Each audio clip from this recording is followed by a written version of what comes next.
équipé comme protégé.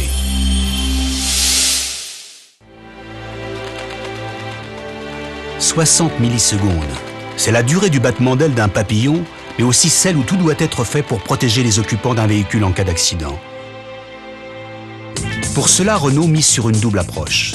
Une structure absorbante associée à un habitacle indéformable et une retenue des passagers optimale, à l'avant comme à l'arrière. Lors d'un choc, l'objectif est donc d'abord de faire absorber le maximum d'énergie par le véhicule, autant d'efforts que l'occupant n'aura pas à supporter. Plus la compression de la structure est progressive, plus l'absorption est efficace.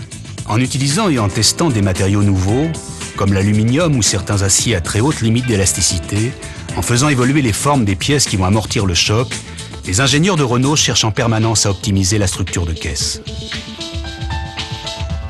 L'habitacle, en revanche, doit rester indéformable.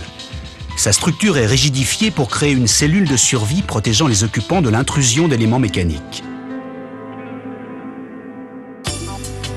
Parallèlement, les dispositifs de retenue du conducteur et des passagers entrent en action. Quel que soit leur âge ou leur morphologie, le système Renault de protection des occupants est conçu pour absorber au mieux l'énergie de décélération liée au choc. Dans les 10 premiers millièmes de seconde après l'impact, un calculateur évalue la violence du choc. Le prétentionneur de boucle de la ceinture se déclenche pour plaquer les occupants contre leur siège. Si le choc est peu sévère, seul un airbag de faible volume se déploie. S'il est plus violent, en revanche, un second générateur de gaz gonfle entièrement le coussin pour minimiser les risques de lésions thoraciques.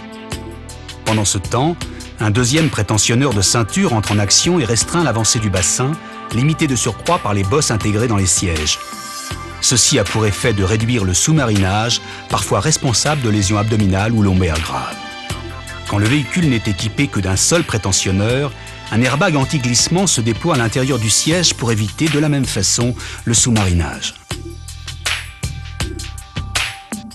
Enfin, pour réduire les contraintes exercées sur la partie supérieure du corps, un limiteur d'effort libère progressivement la ceinture et l'airbag se vide de son gaz. Le système Renault de protection coordonne ainsi de manière plus intelligente l'action de la ceinture et de l'airbag. Selon des études accidentologiques, la généralisation d'un tel système épargnerait 30% des tués et des blessés graves sur la route. Aux places arrière également, tous les nouveaux modèles de la gamme sont équipés de ceintures 3 points à limiteur d'effort, ainsi que de bosses anti-sous-marinage dans l'assise des sièges. Mais pour Renault, gagner en sécurité ne s'arrête pas là. Colonne de direction et pédales de frein rétractables, padding et éléments absorbants dans le plancher ou les portières, matériaux souples sur la planche de bord, et enfin airbag thorax et rideau complètent le système. Pour un niveau de protection optimal, quel que soit l'axe du choc.